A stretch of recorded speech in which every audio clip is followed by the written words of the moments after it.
Glória a Jesus. Eu saúdo a igreja com a preciosa paz do Senhor Jesus. Amém. Glória a Deus, louvado seja o nome do Senhor, porque com Ele está o domínio, com Ele está a majestade, com Ele está toda a soberania. E nada nem ninguém tira isso das mãos dele. Todos nós aqui temos alguma causa na nossa vida que aos olhos humanos, terrenos e naturais, verdadeiramente é uma causa impossível. Eu tenho a minha, você tem a sua. Mas o Deus que nós servimos, o Deus que está aqui no meio de nós, aleluia, Ele é um Deus especialista em realizar, em fazer cumprir aquilo que nós enxergamos como impossível. Certa vez esse mesmo Deus deu uma dica a respeito disso, dizendo: clama a mim, aleluia, clama a mim e responder-te-ei. Sabe o que isso quer dizer? Isso quer dizer que o nosso clamor aqui na terra, no mundo espiritual, no mundo do invisível, é uma chave que abre a porta das coisas impossíveis. Você crê nisso, crente? Você crê nisso, crente? O nosso clamor aqui na terra é uma chave que abre a porta das coisas impossíveis. Abra sua Bíblia aí em 1 Samuel. Primeiro livro do profeta Samuel, capítulo 1. A partir do verso 2. 1 Samuel, capítulo 1, a partir do verso 2, está escrito assim no texto sagrado: Eucana tinha duas mulheres.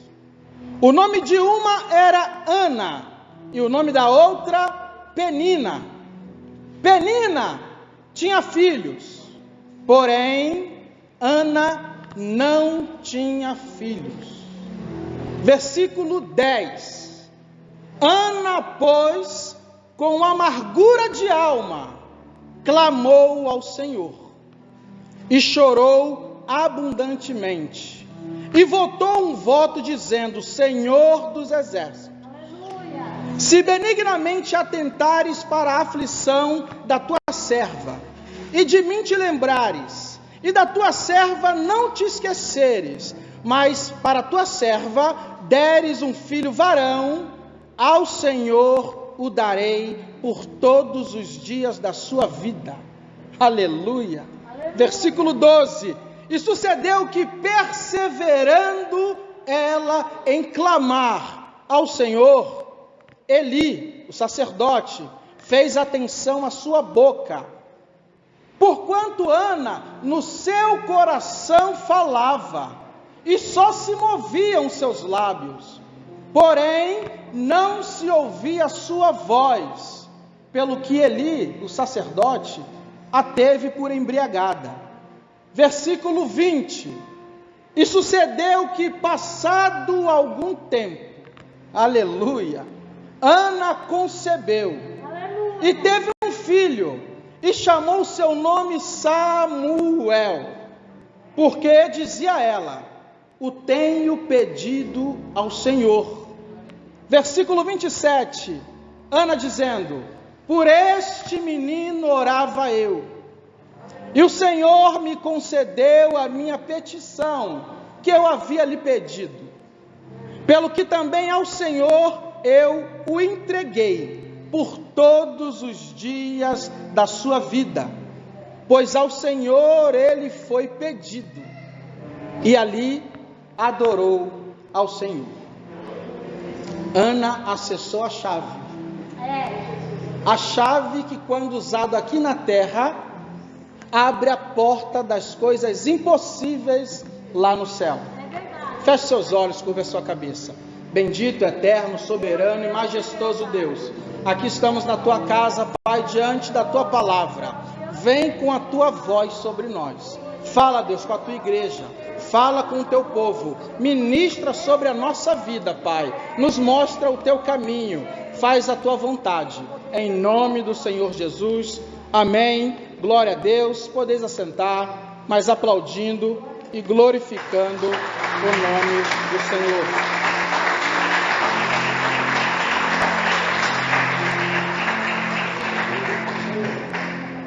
Glória a Jesus. Amada igreja do Senhor, geração eleita do Deus vivo, 1 Samuel capítulo 1 é um grande marco na história da nação de Israel. 1 Samuel capítulo 1 é um grande marco na história da nação eleita, na história do povo que Deus escolheu para si. E eu digo que 1 Samuel capítulo 1 é um grande marco na história da nação de Israel, porque depois de nós vermos aqui nas Escrituras a potente e poderosa mão de Deus sendo movida lá nos altos céus por si só, para levantar aqui na terra importantes profetas lá no início, como Enoque, como Moisés, por exemplo. Depois de nós vermos aqui nas Escrituras Sagradas a potente e poderosa mão de Deus lá no céu, sendo movida por si só, para levantar aqui na terra importantes sacerdotes, como Arão, Eleazar, o próprio Eli, entre outros. Depois de nós vermos nas Escrituras a potente e poderosa mão de Deus sendo movida nos altos céus por si só, para levantar aqui na terra importantes juízes em Israel, como Débora, Gideão, Baraque, como Gideão, Sansão, entre outros. Aqui em 1 Samuel capítulo 1, nós vemos mais uma vez a potente e poderosa mão de Deus, sendo movida nos altos céus, para levantar alguém na terra, mas dessa vez ela não foi movida por si só. Aleluia. A potente e poderosa mão de Deus aqui foi movida nos altos céus, mas como reação a um clamor feito aqui na terra. Um clamor na terra fez com que a potente e poderosa mão de Deus se movesse nos altos céus. E esse clamor era algo que aos olhos humanos era algo impossível. Qual era o clamor? Conceder um filho a uma mulher estéril. Sem dúvida, aos olhos naturais, isso é um pedido, um clamor impossível. Mas diante dessa impossibilidade humana, terrena e natural, nós vemos a potente mão de Deus sendo movida como a reação desse clamor para abrir um ventre que estava fechado, para abrir uma madre que estava fechada. Para quê, pastor? Para levantar na terra um novo líder para a nação de Israel, um novo líder para aquele povo, para exercer um grande chamado no reino de Deus, um chamado que envolvia não apenas um, mas 3 ministérios diante do Senhor. Dessa vez a potente mão de Deus estava se movendo para levantar na terra um único homem para exercer o ministério de profeta, de sacerdote e de juiz. Nasce aqui então o que eu chamo de o filho do impossível, o fruto de um clamor chamado Samuel. Samuel, que quer dizer Deus nos ouve. Aleluia. Ei, crente, Deus nos ouve. Deus nos ouve. Não está entendendo? Deixa eu te explicar. Um clamor aqui na terra produziu algo grande vindo lá do céu. Um clamor aqui na terra produziu um milagre vindo lá do céu. E eu vou repetir até você dar glória. Um clamor aqui na terra produziu algo impossível vindo lá do céu. E aqui eu abro um parênteses para te entregar algo forte. O clamor que você faz aqui na terra pode produzir algo grande, algo impossível na sua vida, vindo lá dos céus. Aleluia. Então o que eu tenho a te dizer, não pare de clamar ao Senhor, por mais que a sua causa seja difícil, por mais que a sua causa seja impossível, clame ao Senhor, porque o seu clamor pode produzir algo impossível vindo dos altos céus. Vai clamando aí, crente. Deus ouve o seu clamor. 1 Samuel capítulo 1 já começa dizendo que havia um homem chamado Eucana. Esse homem tinha 2 esposas, e não se escandalize porque naquela época isso era permitido. Eucana tinha 2 esposas, o nome de uma era Penina, e o nome de outra era Ana. E o texto é claro em dizer que Penina tinha filhos, vírgula, porém Ana não tinha filhos. Redobre sua atenção, esse é o primeiro porém que estava estabelecido sobre a vida de Ana. Porém, Ana não tinha filhos. Tudo indica que essa família era uma família temente a Deus, temente ao Deus vivo e verdadeiro, porque o texto diz que de ano em ano eles subiam no templo onde ficavam os sacerdotes para ir adorar e sacrificar ao Senhor. E toda vez que Eucana, o marido, adorava e sacrificava ao Senhor, ele dava uma porção do sacrifício para Penina. Ele dava também uma porção do sacrifício para todos os filhos homens de Penina. E ele dava também uma outra porção do seu sacrifício para todas as filhas mulheres de Penina. E o texto diz que para Ana ele dava uma porção excelente. Outra versão vai dizer uma porção dobrada.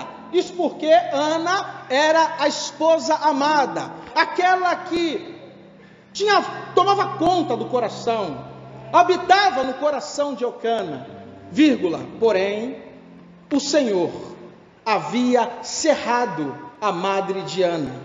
Porém, o Senhor havia fechado o ventre de Ana.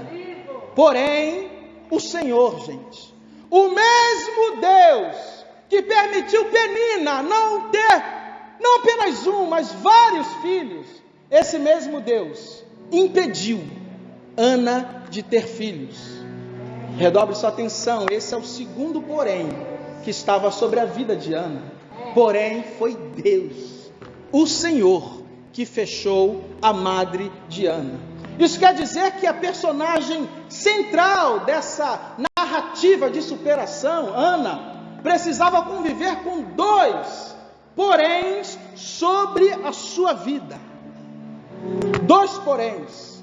O primeiro, porém, Ana não tinha filhos. O segundo, foi Deus, o Senhor, que havia cerrado a madre de Ana. E eu digo uma coisa para você, crente. Não é nada fácil para nenhum de nós. Dura coisa é conviver com os poréns da vida.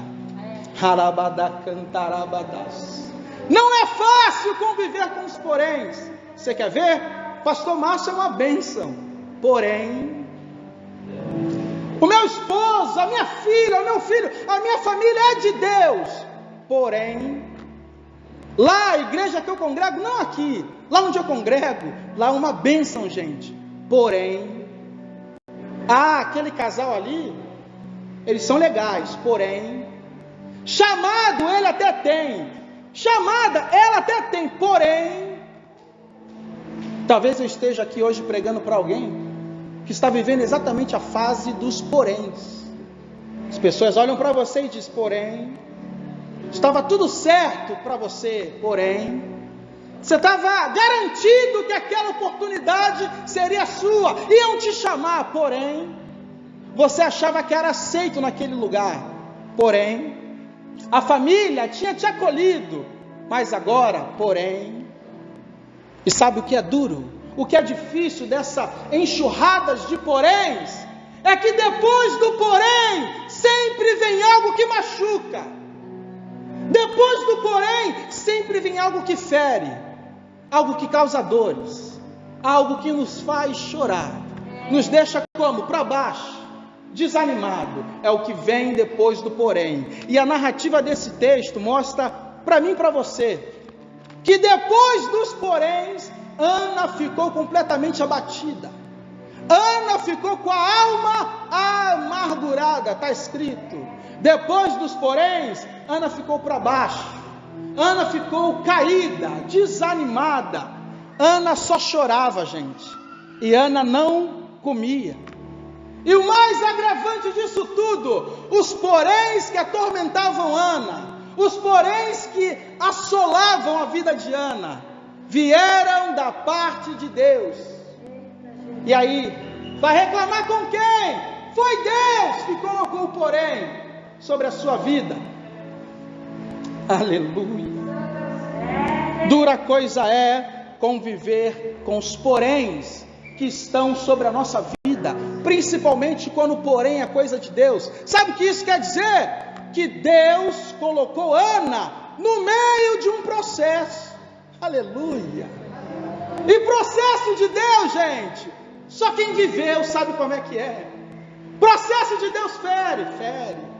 Processo de Deus machuca. Processo de Deus causa dores. Processo de Deus nos faz chorar. Mas quando o processo é de Deus, aleluia, ele sempre vem com um propósito. Ei, crente, quando o processo é de Deus, ele sempre vem junto com um propósito. Pastor, não entendi, eu explico. O processo de Deus te fere, mas o propósito do processo te cura. O propósito do processo te restaura. O processo de Deus te machuca, mas o propósito desse processo, ele te restaura, te fortalece, te sustenta, te mantém de pé. Ei, o processo de Deus te faz chorar, o processo de Deus te causa dores, mas o propósito desse processo te faz entender que vai valer a pena, porque Deus é o dono do processo, e quando Ele traz processo, tem propósito, aleluia. E Deus está falando para alguém aqui: não saia do propósito por causa desse processo. Eu vou repetir para você entender: não saia do propósito por causa desse processo. Esse processo aí que tu passas é necessário para o meu propósito se cumprir na sua vida, diz o Senhor. O processo é doloroso, mas o processo é necessário, senão o propósito de Deus não se cumpre. Aleluia, glória a Deus. E o texto mostra que o processo de Deus feriu Ana, o processo de Deus machucou a alma de Ana. Não precisa responder quantas pessoas aqui com a alma ferida, quantas pessoas aqui com a alma machucada, lá naquele íntimo, lugar que ninguém consegue ver, mas é o lugar que o Senhor sonda. Ferida, alma amargurada, alma machucada. Por quê? Processo. Deus manda te dizer: todo processo tem um início, um meio e um fim. O processo só chega ao fim se no meio dele a gente entender aquilo que Deus quer que nós entendamos, porque aí se manifesta o propósito do processo. Aleluia. Deus está falando com pessoas aqui: esse processo aí foi eu que coloquei. Chore não, tem propósito nele. Só eu sei o que eu penso a teu respeito, diz o Senhor. Aleluia, glória a Deus. Ana saiu ferida do processo. O processo machucou, o processo feriu, até que Deus decide usar Eucana. Quem é Eucana? O marido que amava. Deus decide usar Eucana para fazer Ana permanecer firme no propósito. Ei, crente, todas as vezes que o processo estiver quase fazendo você parar, e tem gente aqui nesse estágio, hein? É Deus que está dizendo: todas as vezes que o processo estiver quase fazendo você desistir, Deus sempre vai usar alguém. Deus sempre vai usar alguém para te manter firme no propósito. Para te manter firme no propósito. O processo dói, mas Deus sempre vai usar alguém para te manter firme no propósito. Aqui na história, Deus usou Eucana, o marido, para fazer 4 perguntas para Ana. Aleluia, está no texto. Ana, por que tu choras nesse processo? Ana, por que tu não está comendo nesse processo? Ana, por que o teu coração está mal nesse processo? Eu não te sou melhor do que 10 filhos. Aleluia. Há quem diga que essa fala de Eucana foi uma fala arrogante, foi uma fala bruta, mas eu não penso assim. Isso era Deus usando Eucana à sua maneira, porque Deus usa cada um de um jeito. Deus usa aqueles que falam manso, mas Deus usa aqueles que falam fervorosamente. Deus usou Eucana para manter Ana dentro do processo, para cumprir o propósito. Em tudo isso que ele falou, ele estava querendo dizer assim: você não está sozinha. Eu te amo, eu estou contigo. Você não está sozinha nesse processo. Glória a Deus. Isso aqui é profético para nós, porque o nosso Deus grandão que está aqui, Ele está fazendo essas mesmas perguntas para alguém. Ei, por que tu choras? Ninguém vê, mas eu vejo você no teu quarto chorando. E Deus está dizendo: por que tu choras? Por que você não está comendo? Diz o Senhor. É por causa do processo? Por que está mal o teu coração? Por que dessa aflição? Por que dessa ansiedade? Por que dessa tribulação? Eu não sou melhor do que o motivo da tua dor. Eu não sou melhor do que o motivo do teu choro. Eu não sou melhor do que isso que te aflige, diz o Senhor. Tal qual Eucana queria dizer que Ana não estava sozinha, Deus, ao dizer isso para você, Ele está querendo dizer: você não está sozinha não, minha filha. Você não está sozinho não, meu filho. Eu estou contigo. Eu ainda sou o teu Deus. Mesmo nesse processo aí, eu sou o teu Deus, aquele que cuida de ti. Aleluia. Mesmo no processo, Deus está cuidando de nós.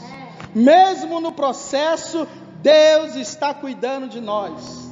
Quando Ana entende isso, depois da fala de Eucana, que aquele que amava estava com ela, que ela não estava sozinha, ela consegue perceber algo tremendo. Se aquele que me ama está comigo, aleluia, se eu não estou sozinha, ainda há esperança para minha causa. Mesmo que ela pareça impossível, ainda há esperança, porque aquele que me ama está comigo e eu não estou sozinha. Ei, crente, Deus está falando para você: eu te amo, eu dei meu filho por você, eu estou contigo, você não está sozinha. Se você entende isso, sinal que a sua causa, por mais impossível que ela pareça, ainda há esperança. Você não está sozinho. O versículo 9 vai dizer que, ao entender que não estava sozinha, que ainda tinha esperança para a sua causa, Ana se levantou. Está escrito aí. Ana se levantou. Ei, gente, a palavra levantar só vem para quem está caído. A palavra levantar só vem para quem está para baixo. A palavra levantar só vem para quem está prostrado. Aleluia. Sabe o que isso quer dizer? Não importa como você chegou aqui. Talvez você tenha chegado caído. Ninguém sabe, ninguém vê, mas o Espírito Santo te contempla. Talvez você tenha chegado aqui para baixo. Talvez você tenha chegado desanimado, abatido, prostrado, e Deus manda te dizer: é hora de se levantar, diz o Senhor. É hora de se levantar, diz o Senhor. Eu quero ver você de pé, aleluia. Ana se levantou, e ela não se levantou para ir embora. Ana se levantou, e não se levantou para abrir mão do propósito. Ana se levantou, e não foi para abrir mão da sua causa, não, porque no nosso meio é assim. Por vezes a gente se levanta, mas é para abrir mão do propósito de Deus. Às vezes a gente se levanta, mas determinado a ir embora. Se levanta para sair e não voltar mais. Pensa aí, gente. Quantas pessoas estavam aqui conosco antes da pandemia? Se levantaram, foram e não estão mais aqui. Muita gente se levanta para ir embora. Por quê? Porque eu tenho uma causa impossível. E esse Deus aí que falam, que faz o impossível, não fez nada na minha causa ainda. Aí por um equívoco nosso, a gente se levanta, mas para ir embora. Não é isso que Deus quer. Ana se levantou e não foi para ir embora. Ana se levantou determinada e decidida a reverter um decreto que estava sobre a sua vida. Ana se levantou determinada e decidida a reverter uma sentença que estava sobre a sua vida. Ana se levantou determinada e decidida a acabar com todos os poréns que estavam sobre a sua vida. Pastor, e como ela fez isso? Versículo 10, versículo 11, ela fez isso clamando ao Senhor. Deus disse: clama a mim e responder-te-ei, e anunciar-te-ei coisas grandes que tu não sabes. Ei, crente, aquilo que tu não sabe, Deus já sabe, tá?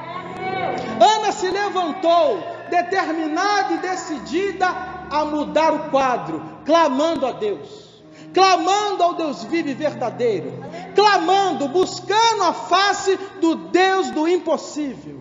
Aí alguém levanta a mão e fala: irmão Márcio, mas o texto dá ideia, o texto nos indica que orar e clamar, Ana já clamava, porque de ano em ano eles iam no templo adorar e sacrificar a Deus. Verdade, sim, mas dessa vez Ana estava determinada, decidida. Ei, Deus quer ver determinação sua, tá? Deus quer ver decisão da sua parte. Ana levantou determinada e decidida a viver o impossível, tomar posse do impossível, clamando, mas um clamor diferenciado. Aleluia! O clamor de Ana dessa vez foi promovido, recebeu a credencial de um clamor diferenciado por dois importantes motivos. Primeiro motivo, que o clamor de Ana foi um clamor diferenciado. Ana não clamou com palavras, Ana clamou com o coração. Aleluia! Ei, as palavras o diabo ouve, tá?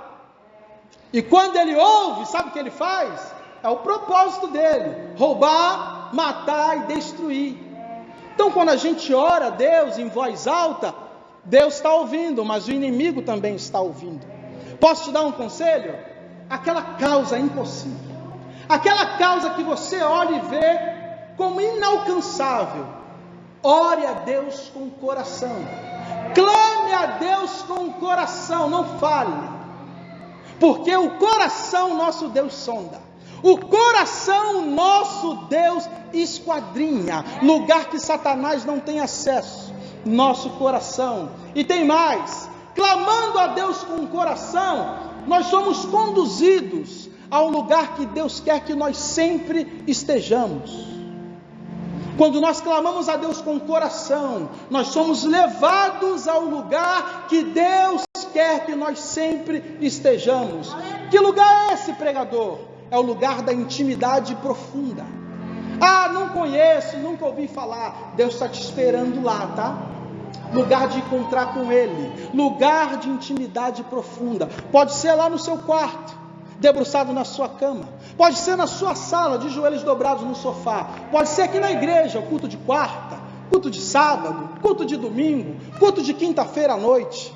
Mas qual o diferencial desse lugar? É quando nós estamos prostrados diante do Senhor, de joelhos dobrados, conectados com Deus, com o céu, sem reservas, com o coração completamente aberto, com o coração escancarado, contrito e quebrantado. Aleluia! E a palavra de Deus diz em Salmos 34:18: perto está o Senhor daqueles que têm o coração quebrantado.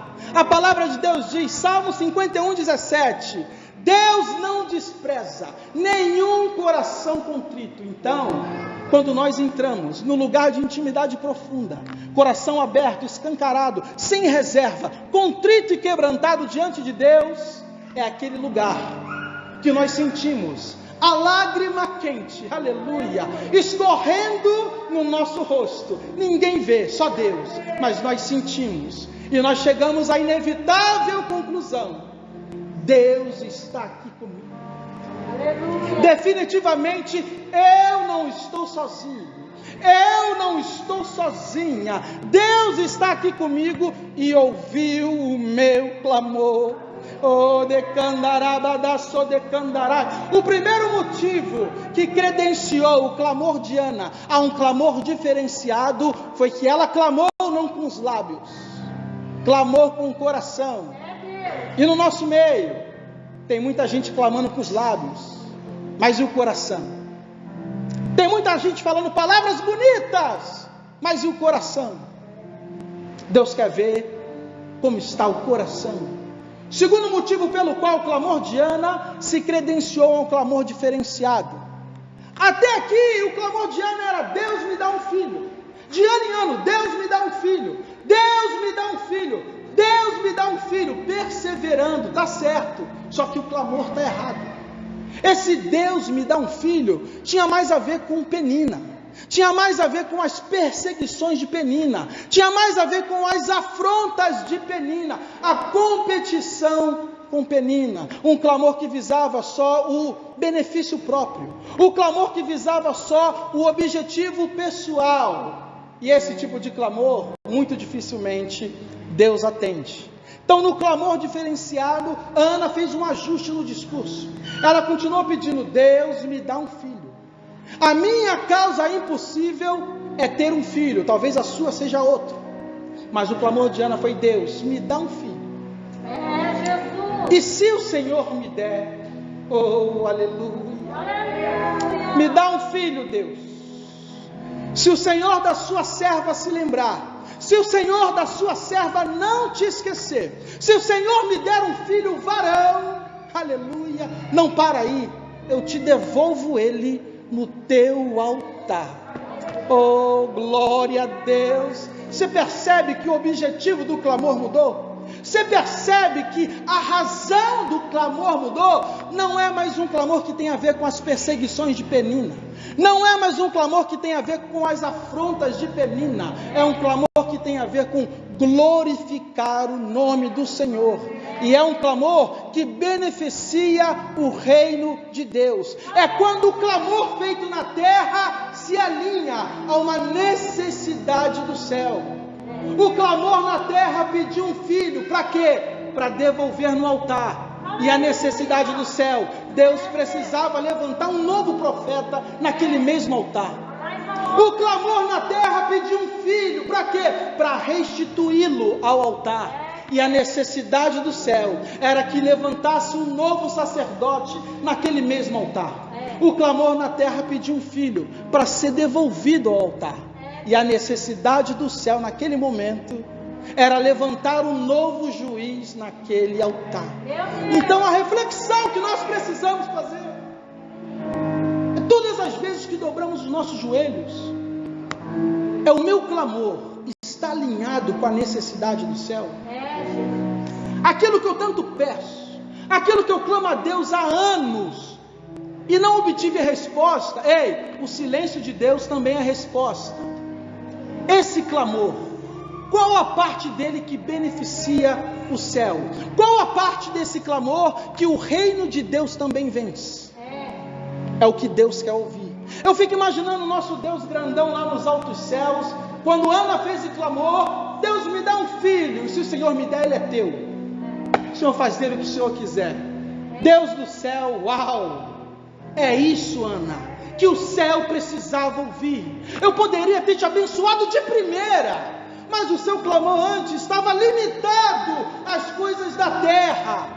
Perseguição de Penina, afronta de Penina, competição com Penina, mas agora eu vejo com os meus olhos que o seu clamor tem o propósito de beneficiar o reino de Deus. Você quer um filho, eu quero um profeta. Você quer um filho, eu quero um sacerdote. Você quer um filho, eu quero um juiz. E já que você está entregando seu filho, antes mesmo de ter, está entregando seu filho em minhas mãos, eu vou te abençoar. Eu vou te conceder o teu pedido. Eu vou responder ao seu clamor.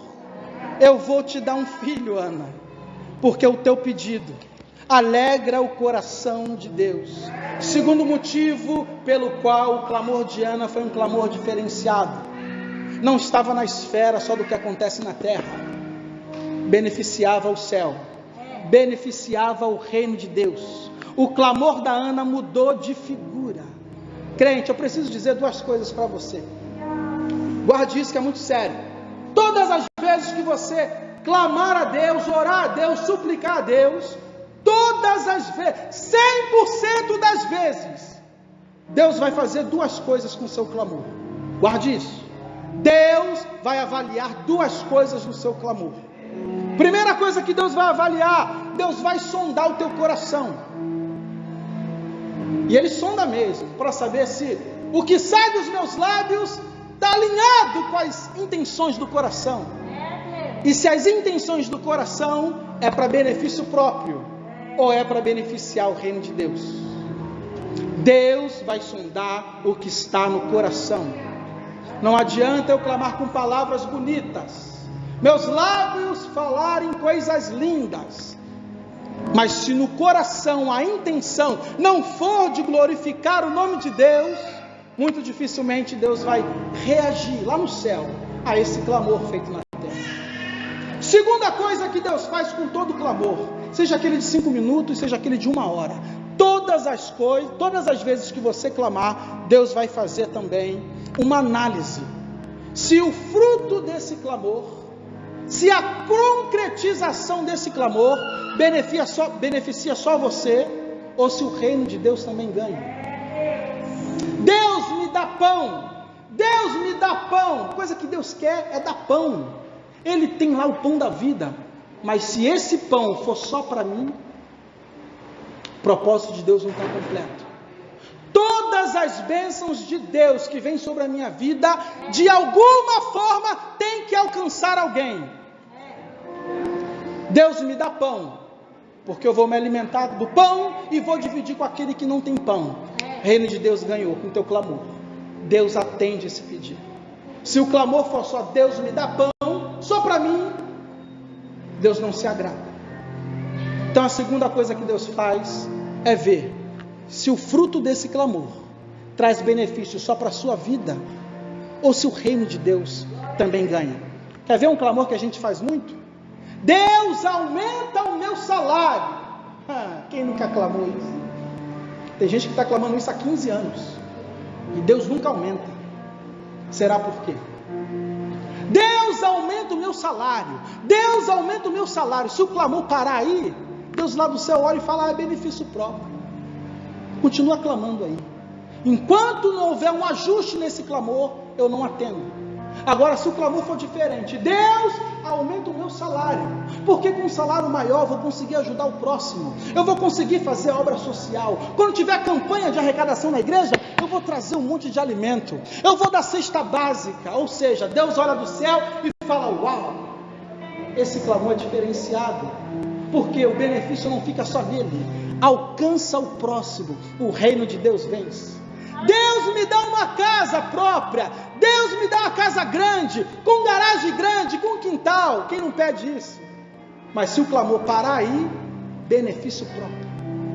Agora, Deus me dá uma casa grande, com garagem grande, com quintal grande, e lá nesse quintal, nesse espaço, eu vou fazer um culto, eu vou fazer um ponto de pregação, eu vou orar pelas pessoas ali, eu vou ganhar almas para o teu reino. Uau, Deus olha do céu e fala, agora o clamor foi diferenciado, a bênção não para em você, o reino de Deus também vence.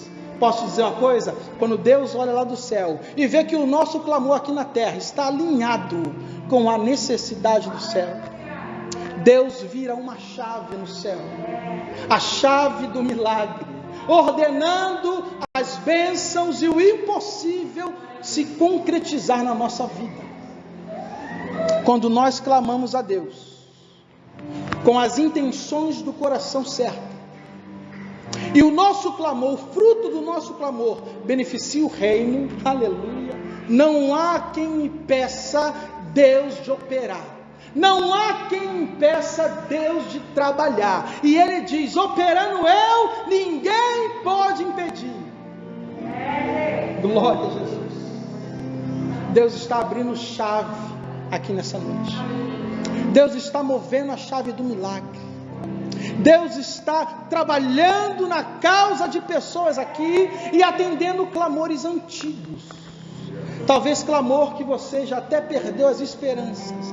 Deus está ressuscitando a causa do teu clamor, para fazer o milagre descer dos céus sobre a sua vida. Glória a Jesus. Aleluia. Nós vemos ali que quando Ana faz esse clamor diferenciado, ela sai no versículo 18, ao terminar o clamor, assim se foi Ana no seu caminho, e o seu semblante já não era mais triste. Uau, Deus não falou nada, gente. Por que será? Pensa aí, clamou e Deus não falou nada. Deus não falou nada para a gente, Deus não falou nada para Samuel que escreveu o livro, mas Ana clamou com o coração, sem falar nada. Deus vai responder aonde? Aqui ó, no coração. Ana já tinha certeza, Deus ouviu o meu clamor, é questão de tempo para o impossível acontecer na minha vida. E ela sai com um semblante diferente. Sabe em quem eu fico pensando? Em Penina. Penina, aquela que afrontava, estava acostumada a ver Ana saindo triste, saindo chorando, saindo desanimada, cabisbaixo, para baixo, aleluia. Mas nesse dia ela viu Ana diferente, viu Ana com a alegria do Espírito Santo, Ana com a certeza de que Deus recebeu o seu clamor, Ana com a certeza de que o impossível, aleluia, aquilo que até então era impossível, estava para acontecer na sua vida. Ei, da mesma forma, tem pessoas que vê você saindo de casa para vir para a igreja triste. Tem pessoas que não acreditam na sua fé, pessoas da sua casa talvez, vê você saindo desanimada, vê você saindo para baixo. Esses mesmos vão ver você voltando com a alegria do Espírito Santo, vão ver você retornando com a certeza de que Deus vai fazer o impossível na tua vida, Deus vai fazer o impossível na sua causa, aleluia, porque o nosso Deus é o Deus do impossível. Glória a Deus. A narrativa desse texto, ela mostra que no tempo determinado, Samuel nasceu. E assim que Samuel nasceu e foi desmamado, Ana foi cumprir o seu voto no altar do Senhor, mostrando para mim e para você que aquilo que nasce no altar, volta para o altar. Aquilo que nasce no altar, volta para o altar. Quantas mães aqui choram e clamam por filhos que nasceram no altar, debaixo de oração, mas hoje estão longe do caminho do Senhor. Deus está dizendo para você, tá? Aquilo que nasce no altar, volta no altar. No tempo determinado, volta para o altar, diz o Senhor. Aleluia. Ana foi devolver Samuel no altar de Deus. E a narrativa desse texto, ela mostra para mim e para você uma linda história de superação, uma linda história onde um único clamor, um par de joelhos dobrados na terra, foi capaz de produzir o impossível vindo lá dos céus. Levante a sua mão aí para receber todo quadro de impossibilidade, todo quadro de impossibilidade que está sobre a sua vida. Eu profetizo em nome do Senhor Jesus, Deus vai fazer a obra, Deus vai fazer o milagre, Deus vai fazer o impossível, aleluia. Toda causa que você vê como impossível na sua vida, toda causa que você vê como inalcançável na sua vida, toda causa que você vê como não tem mais jeito na sua vida, o par de joelhos dobrados, o seu clamor a Deus Ele pode fazer o milagre, Ele vai produzir o impossível para a honra e glória do Senhor. Fique de pé, igreja, vamos louvar a Deus. Faça desse louvor a sua oração, porque o Deus do impossível está aqui no meio de nós. Deus recebe o nosso clamor, Deus trabalha através do nosso clamor. Até o silêncio de Deus é a resposta. Enquanto estiver na esfera do possível, Deus não faz, porque se é possível, é para nós fazermos. Pastor, o que é possível fazer? Ter comunhão com Ele. O que é possível eu fazer? Voltar para os caminhos dEle. O que é possível fazer? Buscar a face dEle, ter intimidade com Ele, viver uma vida alinhada à vontade dEle. Isso é possível. E quando a gente faz o que é possível, Ele faz o impossível. E Deus está dizendo: ei, o impossível não se preocupa, deixa que eu faço. Aquele que se foi vai voltar, aquela porta que está trancada vai se abrir, aquilo que não flui vida, eu vou fazer fluir vida, porque é impossível, e se é impossível eu faço. Mas você precisa fazer o que está ao teu alcance.